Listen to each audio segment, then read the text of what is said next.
Welcome to this explainer. Today, we are diving into what I think is absolutely one of the most captivating mysteries in human history. I mean, just imagine a society leaping straight from the Stone Age into a highly advanced civilization. It's like they literally skipped all the steps in between. Well, that is exactly the puzzle of ancient Sri Lanka. So we're going to look at the hard archaeological evidence to uncover these lost origins hidden deep beneath the jungle canopy. Right, so the crucial point here is this incredible momentum. As the researcher Senaratne pointed out way back in 1965, something massive happened over the course of about 400 years. Archaeologists actually call this crucial window the Proto-historic period. And it wasn't just some slow, gradual shift, It was a rapid, almost explosive transformation.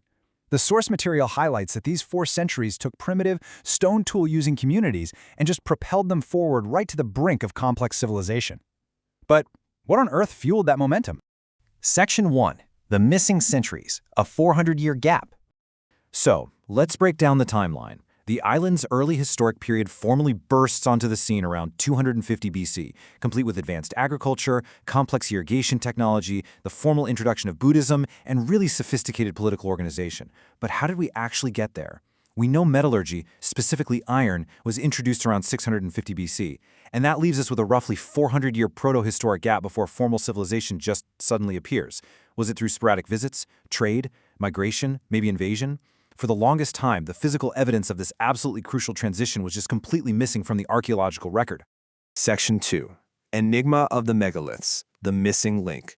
When archaeologists finally began surveying the dry zones of Sri Lanka, which, by the way, are the areas that later became the absolute heart of the island's early historic civilization, they found these massive stone monuments. Now, while erecting megaliths is a global phenomenon stretching all the way from Western Europe to Southeast Asia, in South Asia, they form a highly distinct cultural category. These aren't just random rocks scattered around, they are the deliberate physical footprints of the very people who lived during those elusive missing centuries.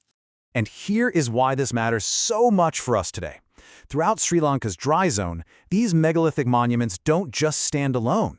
They are directly associated with iron artifacts and a very specific type of ceramic called black and red ware pottery. Finding iron tools and this highly advanced pottery together at these grave sites, that points to a rapid technological leap. These communities weren't using stone tools anymore. They had mastered metal, paving the way for agriculture and eventually full-blown urbanization. It's a real game changer. Section 3. Battles in the Jungle. Obstacles to Discovery. You might be wondering, if this evidence always existed, why on earth did it take so long to find? Well, archaeologists were literally fighting the landscape.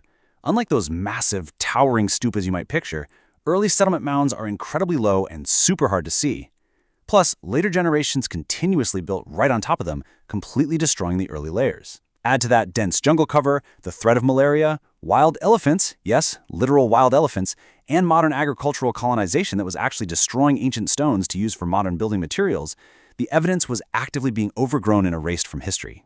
Section 4. The South Indian Connection. Crossing the Palk Strait. Okay, to solve the mystery of this advanced Iron Age culture, we actually have to look across the water. The Palk Strait connects Sri Lanka to South India, making the continuous movement of people and ideas practically inevitable. Now, notice the stark contrast. In South India, the archaeological sequence is gradual.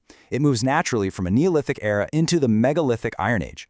But in Sri Lanka, major sites like Anuradhapura show a complete absence of that transitional Neolithic phase. Sri Lanka jumps straight from the late Stone Age into the fully developed megalithic Iron Age. The technology basically arrived fully formed. This actually brings us to a pretty prophetic observation. Over a century ago, in 1919, scholar Paul E. Pyrrhus warned that we absolutely must study these two regions together.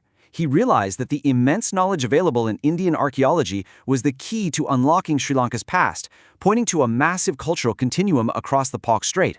And sure enough, the standard pottery sequences found in South India repeat almost identically in ancient Sri Lankan sites.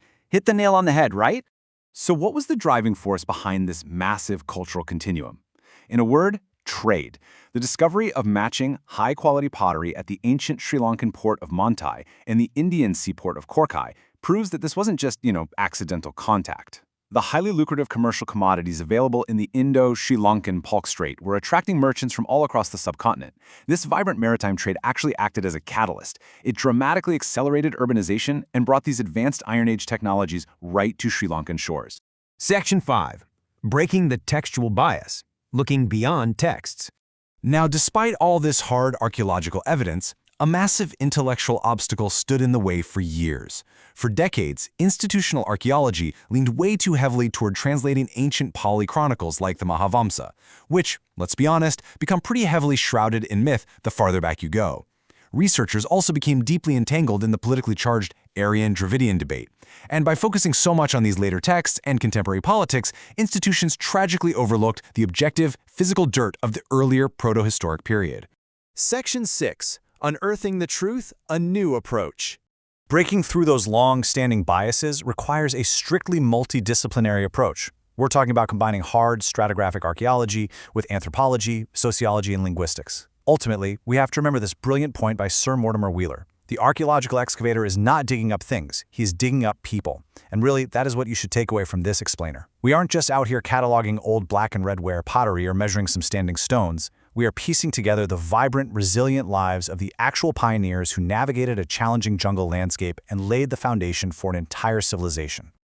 This incredible journey from the Stone Age to civilization was hidden for over a century by thick jungles and deep historical biases. And it leaves us with a really powerful, provocative thought. If we limit ourselves only to the stories and texts we already know, and if a whole 400-year cultural leap can just be lost to the jungle, what other incredible human histories are still out there, waiting in the dark to be discovered? Keep that curiosity alive, and thanks so much for joining me on this explainer.